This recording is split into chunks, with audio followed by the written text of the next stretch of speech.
العالمین والصلاة والسلام علی سید الانبیاء والمرسلین اما بعد فاعوذ باللہ من الشیطان الرجیم بسم اللہ الرحمن الرحیم اہدنا الصراط المستقیم صدق اللہ مولانا العظیم۔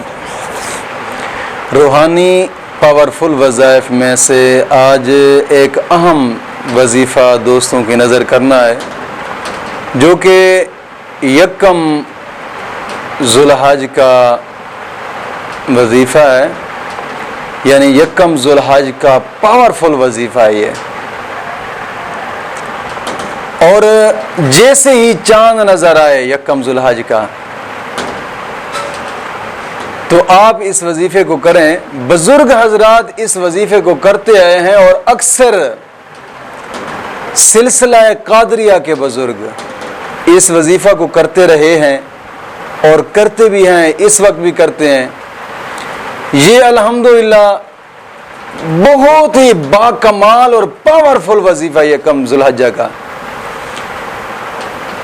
لیکن اس سے پہلے میں عرض کرتا چلوں کہ نماز کی پابندی ہر حال ضروری ہے، ہر حال ضروری ہے نماز کی پابندی، اور ہر نماز کے بعد 11 مرتبہ کلمہ طیبہ اور 11 مرتبہ درود پاک یہ بھی ضروری ہے۔ کوشش کریں دوستو کہ گناہوں سے توبہ کریں۔ بزرگ فرماتے ہیں کہ انسان کی زندگی صرف 3 سانس کا نام ہے۔ ایک وہ سانس جو اس نے لے لیا ہے، اور دوسرا جو لے رہا ہے، اور تیسرے کا پتہ ہی نہیں ہے کہ وہ لے سکتا یا نہیں لے سکتا۔